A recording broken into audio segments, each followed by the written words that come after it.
Chào các bạn. Lần trước mình đã phân tích về hai kẻ thù cực mạnh của Godzilla là Space Godzilla và Destoroyah.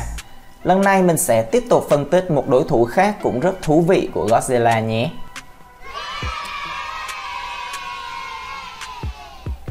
Biollante là giống hoa hồng đã qua biến đổi gen, được lai tạo thành một kaiju, và quái vật này xuất hiện lần đầu tiên trong bộ phim Godzilla năm 1989 của Toho với tên gọi Godzilla vs Biollante. Biollante là đối thủ đầu tiên của Godzilla trong series phim vào thời Heisei, đồng thời cũng là quái vật đầu tiên trong thế giới Godzilla có nguồn gốc từ thực vật mà không phải từ bất kỳ loài động vật hay máy móc nào. Mặc dù tính đến hiện tại chỉ xuất hiện trong một bộ phim duy nhất, nhưng Biollante trở thành quái vật được nhiều người hâm mộ biết đến và cũng xuất hiện trên nhiều phương tiện truyền thông khác nhau. Về tên gọi, theo Shinichiro Kobayashi, người đã viết nên câu chuyện về Godzilla vs Biollante. Tên của Biollante được lấy từ một đoạn trong bài thơ Sonsun du Turner của Paul Verlaine, một nhà thơ người Pháp sống ở thế kỷ 19. Kobayashi đã kết hợp từ violon trong tiếng Pháp nghĩa là vĩ cầm trong đoạn thơ này với một ký tự katakana trong tiếng Nhật, và nhấn mạnh rằng không có bất kỳ loài kaiju nào khác sử dụng ký tự này trong tên của chúng.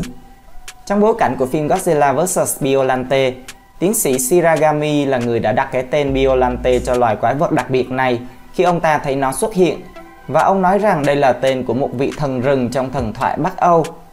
Nhưng trên thực tế, không có một vị thần nào mang tên này cả.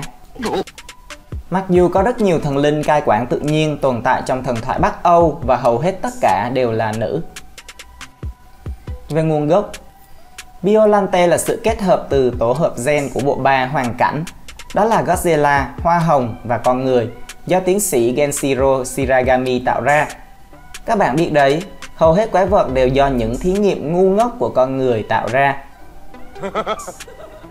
Ban đầu Shiragami chỉ tạo ra phép lai giữa người và hoa hồng vào năm 1984 bằng cách ghép DNA của con gái ông là Erika Shiragami ở phòng thí nghiệm tại Saradia của ông với hoa hồng, vì hoa hồng là loài hoa mà Erika yêu thích.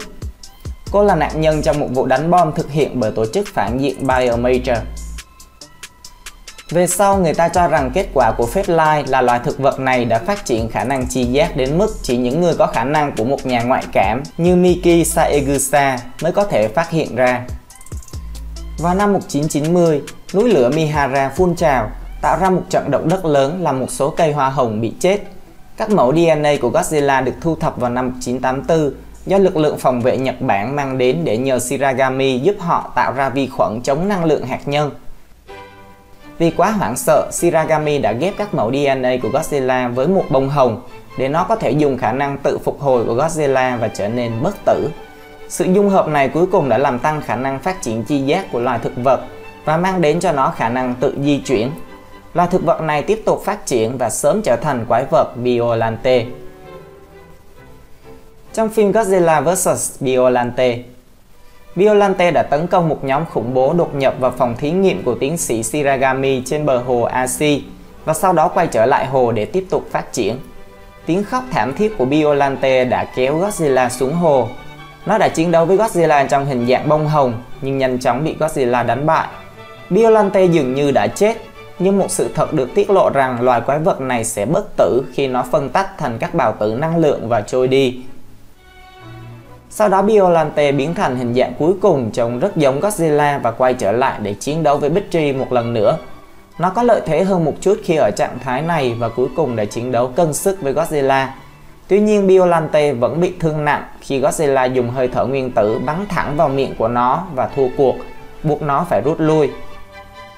Biollante lại tiếp tục phân tách thành các bào tử năng lượng và bay vào không gian. Từ đó mà chúng ta có thể nhìn thấy hình ảnh của một bông hoa hồng khổng lồ đang bay lơ lửng trên trái đất. Về hình dạng, ban đầu hình dạng của Biollante là một bông hồng khổng lồ với chiều cao là 85m, cân nặng từ 60.000 đến 100.000 tấn. Có bộ hàm nhỏ ẩn trong nụ hoa lớn có màu đỏ tươi, kết hợp những sợi dây leo dài ở xung quanh. Hơn nữa còn có rất nhiều lá mọc quanh cổ của nó. Ở hình dạng này, Biollante có thể di chuyển nhưng dường như rễ của nó luôn bám chặt vào đất trong trận chiến giữa nó và Godzilla, và bản thân không thể di chuyển nếu không chuyển sang dạng một áng mây được hình thành từ các bào tử có màu vàng cam. Phía dưới cơ thể của Biollante có một túi thịt màu cam được gọi là nhân tế bào và luôn phát sáng rực rỡ. Bộ phận này có thể phát ra năng lượng, nhưng những chức năng khác của nó thì vẫn chưa được biết. Ở hình dạng thứ hai, do có thêm DNA của Godzilla được ghép vào nên cơ thể của Biollante trở nên gớm ghiếc hơn.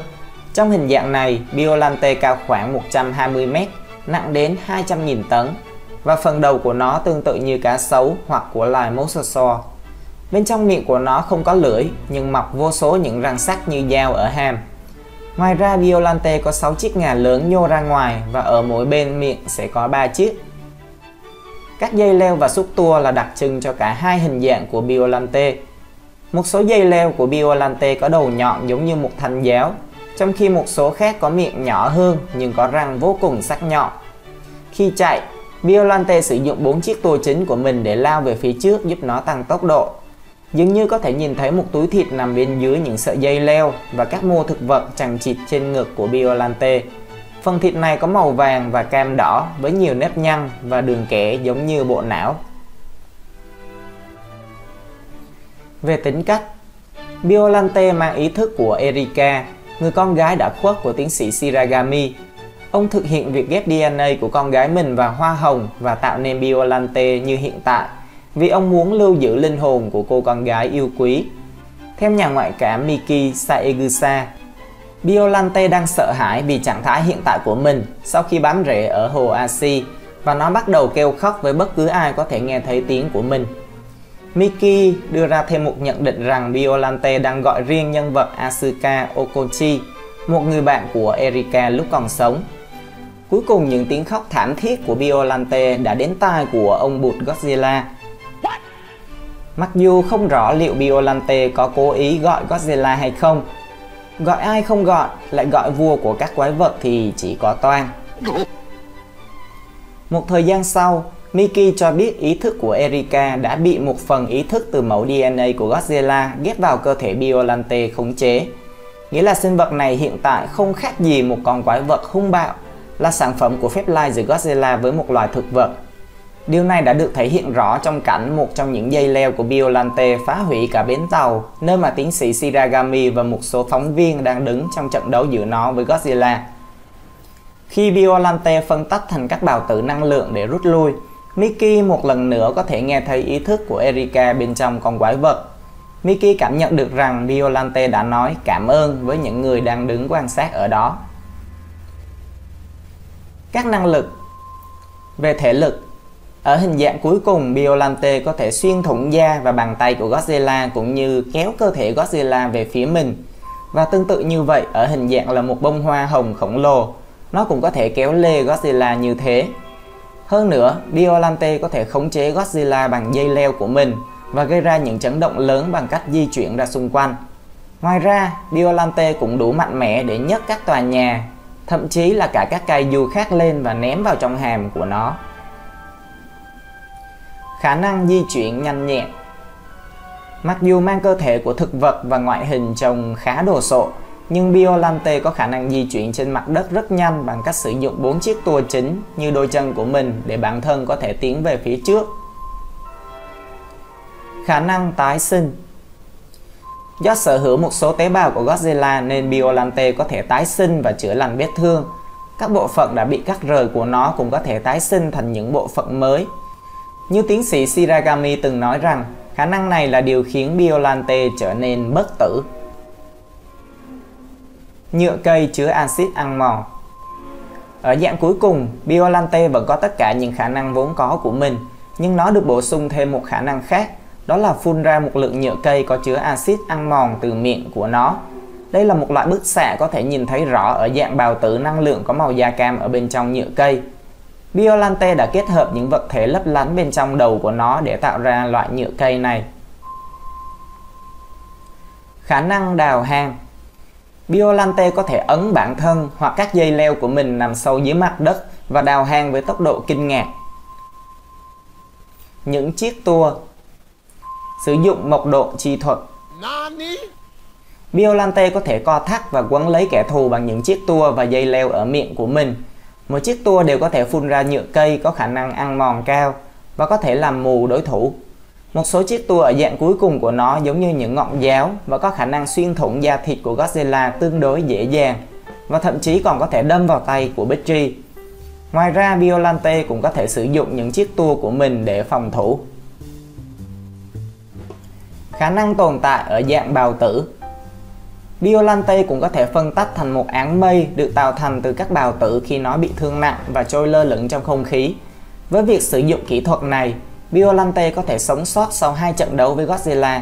Ở hình dạng một bông hồng khổng lồ, tí nguyên tử của Godzilla làm ảnh hưởng đến quá trình phân chia tế bào của Biollante một cách bất thường, và điều này đã khiến cho cơ thể của sinh vật này tổn thương nặng nề. Tiến sĩ Shiragami nói rằng Biollante hoàn toàn bất tử và không thể chết, do có khả năng tái sinh và khả năng phân tách thành các bào tử năng lượng khi bị thương. Chi tiết này làm mình liên tưởng đến nhân vật Majin Buu trong Dragon Ball. Sức chịu đựng. Biollante có thể chịu nhiều đòn tấn công từ hơi thở nguyên tử của Godzilla, và nó cũng có thể sống mà không cần không khí. Về tiếng kêu, dựa theo hình dạng mà Biollante tồn tại, nó sẽ phát ra những tiếng kêu khác nhau. Ở hình dạng đầu tiên, tiếng khóc được phát ra khá ngắn và nghe rất chói tai. Nhưng trong một số trường hợp thì tiếng khóc của Biollante gần giống với tiếng khóc của những đứa trẻ. Khi Biollante chuyển sang dạng quái thú, tiếng kêu của nó trở nên sâu lắng và giống với Godzilla hơn. Về điểm yếu, quá trình phân chia tế bào của Biollante bị ảnh hưởng một cách nghiêm trọng bởi tia nguyên tử của Godzilla, khiến cho cơ thể bị tổn thương nặng nề khi Biollante tồn tại ở dạng một bông hoa hồng khổng lồ. Hơi thở nguyên tử của Godzilla bắn trực tiếp vào bên trong cơ thể Biollante có thể gây ra một thảm họa lớn. Điều này đã xảy ra trong trận chiến cuối cùng giữa Godzilla và Biollante, khi Godzilla bắn hơi thở nguyên tử của nó vào miệng Biollante và khiến cho phần phía sau đầu của Biollante bị bay màu. Trong phim Godzilla vs Space Godzilla, Biollante được nhắc đến và xuất hiện trong các cảnh quay của phim Godzilla vs Space Godzilla vì nó được xem là một chất xúc tác góp phần tạo nên Space Godzilla. Một giả thuyết được nêu ra đó là khi Biollante bay vào không gian sau trận chiến thứ hai của nó với Godzilla, một số tế bào của nó đã đi vào hố đen của vũ trụ, sau đó tiếp xúc với năng lượng của các siêu tân tinh và kết hợp với các tinh thể pha lê rồi nhanh chóng tiến hóa thành Space Godzilla. Không rõ hai kaiju này có huyết thống gì không. Đúng là con trai của ta. Những nội dung mình muốn phân tích về kaiju Biollante đến đây là hết. Các bạn có biết đã làm rất nhiều video phân tích các quái vật trên màn ảnh. Nếu các bạn thích chủ đề này, đừng quên bấm đăng ký kênh nhé. Xin hẹn gặp lại.